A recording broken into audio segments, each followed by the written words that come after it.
नमस्कार, मी उमाकांत राणिंगा.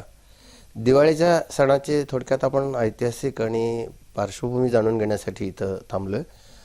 दिवाळी सणाची सुरुवात वसुबारसपासून केली जाते. आपण मगाशीच ऐकलं की वसुबारस साजरी करण्याच्या पाठीमागची कारणं आपण पाहिलीत.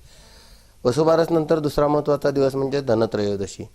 धनत्रयोदशीमध्ये धनाची पूजा हा एक भाग आहे.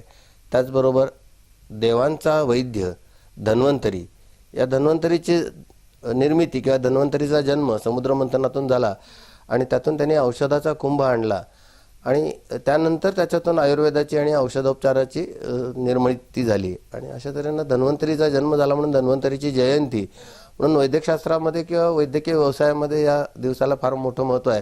त्याचबरोबर धनाची पूजा म्हणून व्यापारी वर्गात सुद्धा हा दिवस अत्यंत महत्त्वाचा मानला जातो. या दिवशी आपल्या घरी असणाऱ्या वह्यांची आणि व्यापारासाठी वापरल्याच्या साधनांची पूजा केली जाते.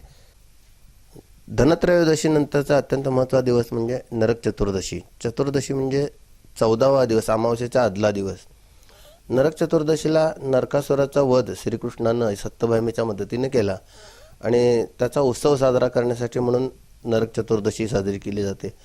हे झालं थोडंसं पौराणिक आणि धार्मिक कारण. ह्याच्या पाठीमागं वैज्ञानिक दृष्टिकोनातून एक अत्यंत महत्त्वाचं कारण असं आहे की या चतुर्दशीला सूर्य हा पृथ्वीपासून जास्तीत जास्त दूर अंतरावर असतो आणि त्यामुळं पृथ्वीवरती त्रितेजाचा लोप होतो असं विज्ञान सांगतं.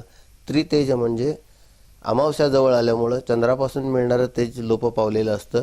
वर्षा ऋतू नुकताच संपत आलेला असतो, त्यामुळं पृथ्वीमध्ये असलेलं उष्णतेचं तेज असतं त्याचा लोप होत आलेला असतो आणि सूर्याचं अंतर पृथ्वीपासून जास्तीत जास्त असल्यामुळं सूर्यापासून मिळणारं तेजसुद्धा कमीत कमी प्रमाणात मिळतं. अशा वेळी पृथ्वीवर अग्निक्रीडा करावी, ठिकठिकाणी दीपोत्सव करावा, कृत्रिम दीप लावावेत आणि म्हणून ह्या तेजाचं संतुलन राहावं अशा पद्धतीची पूर्वीची ती शास्त्रीय रचना आहे.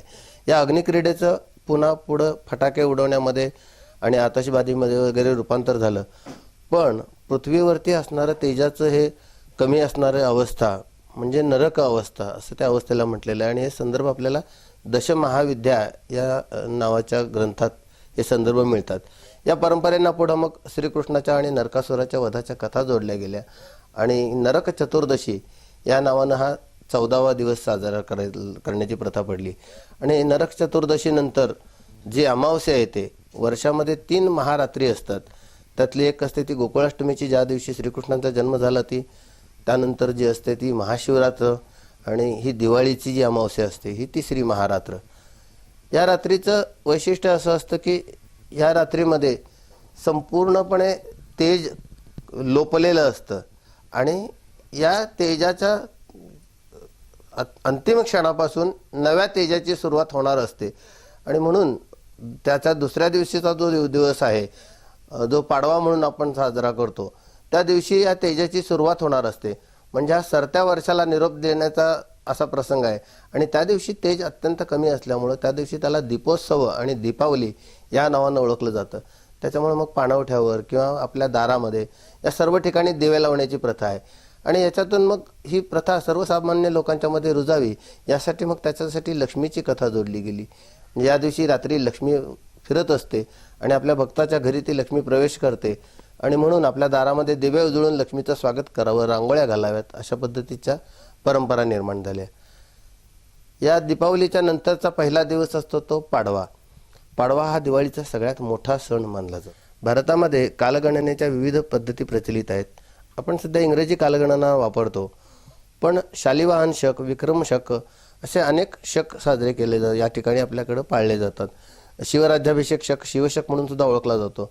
याच पद्धतीनं 2069 वर्षापूर्वी विक्रमादित्यने जेव्हा राज्याभिषेक स्वतःचा केला तेव्हा त्यानं स्वतःच्या नावाचा एक शक चालू केला आणि हा दिवस हा विक्रमादिशक या नावानं पाळला जातो आणि व्यापारी वर्ग यावर्षी आपलं नवीन वर्ष चालू झालं अशी मान्यता व्यापारी वर्गात असल्यामुळं यावर्षी ते नवीन वही वगैरे लिहिली जाते.